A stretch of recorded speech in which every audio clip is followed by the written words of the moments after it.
Simple ಆಗಿ ಈಸಿಯಾಗಿ mushroom ಗ್ರೇವಿನ ಮನೆಯಲ್ಲಿ ಹೇಗೆ ಮಾಡ್ಕೊಳ್ಳೋದು ಅನ್ನೋದನ್ನ ಇವತ್ತು ತೋರಿಸ್ತಾ ಇದ್ದೀನಿ. ಅದಕ್ಕೆ ಒಂದು ಪ್ಯಾಕೆಟ್ ಮಶ್ರೂಮ್, ಈಗ ಮಸಾಲೆಗೆ ಒಂದಿಡಿ ಕೊತ್ತಂಬರಿ ಸೊಪ್ಪು, ಹಾಗೆ ಬಿಡಿಸಿಟ್ಟಂತಹ ಒಂದು ಗೆಡ್ಡೆ ಬೆಳ್ಳುಳ್ಳಿ, ಹಸಿರು ಮೆಣಸಿನಕಾಯಿ 5ರಿಂದ 7, 1.5 ಇಂಚು ಶುಂಠಿ, 5 ಲವಂಗ, 1 ಇಂಚು ಚಕ್ಕೆ ತಗೋತಾ ಇದ್ದೀನಿ. ಇವೆಲ್ಲವನ್ನು ನುಣ್ಣಗೆ ಪೇಸ್ಟ್ ಮಾಡ್ಕೊಬೇಕು. ಈಗ ಸ್ಟವ್ ಹಚ್ಕೊಂಡು ಅದ್ರ ಮೇಲೆ ದಪ್ಪ ತಳದ ಬಾಣಲಿ ಇಟ್ಟು ಅದಕ್ಕೆ ಒಂದು 4ರಿಂದ 5 ಸ್ಪೂನು ಎಣ್ಣೆ ಹಾಕೋಬೇಕು. ಎಣ್ಣೆ ಕಾದ ನಂತರ ಅರ್ಧ ಸ್ಪೂನು ಸಾಸಿವೆ ಮತ್ತೆ 2 ಹಚ್ಚಿದಂತ ಈರುಳ್ಳಿನ ಹಾಕೋಬೇಕು. ಮತ್ತೆ ಅದಕ್ಕೆ 2 ರೆಕ್ಕೆ ಕರಿಬೇವನ್ನ ಹಾಕೋಬೇಕು. ಅದಕ್ಕೆ ರುಬ್ಬಿದಂತಹ ಪೇಸ್ಟ್ ಅನ್ನು ಹಾಕೊಂಡು ಎಲ್ಲವನ್ನು ಚೆನ್ನಾಗಿ ಮಿಕ್ಸ್ ಮಾಡ್ಕೊಳ್ಳೋಣ. ಈಗ ಇದಕ್ಕೆ ಒಂದು ಅರ್ಧ ಟೀ ಸ್ಪೂನು ಅರಿಶಿಣವನ್ನು ಹಾಕುತ್ತಾ ಇದ್ದೀನಿ. ಈಗ ಅರ್ಧ ಕಟ್ ಮಾಡಿದಂತ ಕ್ಯಾಪ್ಸಿಕಮ್ ಅನ್ನು ಅದಕ್ಕೆ ಸೇರಿಸ್ತಾ ಇದ್ದೀನಿ. ಎಲ್ಲವನ್ನು ಚೆನ್ನಾಗಿ ಮಿಕ್ಸ್ ಮಾಡಿಕೊಂಡು ಅದಕ್ಕೆ ತೊಳೆದು ಕಟ್ ಮಾಡಿದಂತಹ ಮಶ್ರೂಮ್ ಅನ್ನ ಸೇರಿಸ್ಕೊಬೇಕು. ಈಗ ಒಂದ್ಸಲ ಮಿಕ್ಸ್ ಮಾಡಿಕೊಂಡು ರುಚಿಗೆ ತಕ್ಕಷ್ಟು ಇದಕ್ಕೆ ಉಪ್ಪನ್ನು ಹಾಕೋತಾ ಇದ್ದೀನಿ.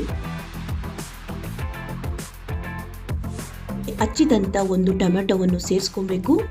ಮತ್ತೆ ಎಲ್ಲವನ್ನು ಚೆನ್ನಾಗಿ ಮಿಕ್ಸ್ ಮಾಡಿ ಕಮ್ಮಿ ಉರಿಯಲ್ಲಿ ಒಂದು ಮುಚ್ಚಳವನ್ನು ಮುಚ್ಚಿ 1 ನಿಮಿಷ ಇದು ಬೇಯೋದಿಕ್ಕೆ ಬಿಡಬೇಕು. 1 ನಿಮಿಷ ಆದ ಮೇಲೆ ಅದಕ್ಕೆ 2 ಟೀ ಸ್ಪೂನು ಧನಿಯಾ ಪುಡಿ ಸೇರಿಸ್ಕೊಬೇಕು. ಖಾರ ಬೇಕು ಅಂದರೆ ಅದಕ್ಕೆ 1 ಟೀ ಸ್ಪೂನು ಖಾರದ ಪುಡಿ ಹಾಕೋಬೇಕು. ಇದು ಬೇಕೇ ಬೇಕು ಅಂತ ಏನಿಲ್ಲ, ಏಕೆಂದರೆ ಹಸಿರು ಮೆಣಸಿನಕಾಯಿ ನಾವು ಆಗಲೇ ಹಾಕಿದ್ದೀವಿ. ಬೇಕು ಅಂದರೆ ಹಾಕ್ಕೊಳ್ಳಿ, ಇಲ್ಲ ಅಂದರೆ ಬೇಡ.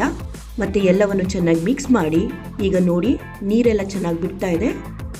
ಈಗ ಇದನ್ನು ಒಂದು ಮುಚ್ಚಳ ಮುಚ್ಚಿ 1 ನಿಮಿಷ ಬೇಯಿಸ್ಕೊಂಡು ತೆಗೆದರೆ ರುಚಿಕರವಾದಂಥ ಮಶ್ರೂಮ್ ಗ್ರೇವಿ ರೆಡಿಯಾಗಿರುತ್ತೆ. ನೋಡಿ ಎಷ್ಟು ಚೆನ್ನಾಗಿ ಬಂದಿದೆ ಟೆಕ್ಸ್ಚರು. ಇದನ್ನು ನಾನು ಒಂದು ಬಟ್ಲಿಗೆ ಹಾಕುತ್ತಾ ಇದ್ದೀನಿ. ಇದನ್ನು ನಾವು ಚಪಾತಿ ಜೊತೆ, ದೋಸೆ ಜೊತೆ ಮತ್ತು ರೊಟ್ಟಿ ಜೊತೆ, ಅನ್ನಕ್ಕೂ ಸಹ ನಾವು ಇದನ್ನು ಹಾಕ್ಕೊಂಡು ತಿನ್ನಬಹುದು. ತುಂಬಾ ರುಚಿಯಾಗಿರುತ್ತೆ. ಖಾರ ನಿಮಗೆ ಎಷ್ಟು ಬೇಕೋ ಅಷ್ಟು ಹಾಕ್ಕೊಳ್ಳಿ. ನೋಡಿದ್ರಲ್ಲ ಎಷ್ಟು ರುಚಿಯಾದಂತಹ ಮನೆಯಲ್ಲೇ ನಾವು ಈಸಿಯಾಗಿ ಮಶ್ರೂಮ್ ಗ್ರೇವಿನ ಮಾಡ್ಕೊಬಹುದು ಅಂತ. ಈ ವಿಡಿಯೋ ನಿಮಗೆ ಇಷ್ಟ ಆಗಿದ್ದರೆ ಲೈಕ್ ಕೊಟ್ಟು ಸಬ್ಸ್ಕ್ರೈಬ್ ಆಗಿ, ಹಾಗೆ ಫ್ಯಾಮಿಲಿ ಫ್ರೆಂಡ್ಸ್ಗೆ ಶೇರ್ ಮಾಡಿ. ನಿಮ್ಮ ಅಭಿಪ್ರಾಯಗಳನ್ನು ಕಮೆಂಟ್ ಬಾಕ್ಸಲ್ಲಿ ತಿಳಿಸಿ. ಈ ವಿಡಿಯೋ ನಿಮಗೆಲ್ಲರಿಗೂ ಇಷ್ಟ ಆಗಿದೆ ಅಂತ ನಾನು ಭಾವಿಸ್ತಾ ಇದ್ದೀನಿ. ಈ ವಿಡಿಯೋ ನೋಡಿದ್ದಕ್ಕಾಗಿ ನಿಮಗೆಲ್ಲರಿಗೂ ಧನ್ಯವಾದಗಳು.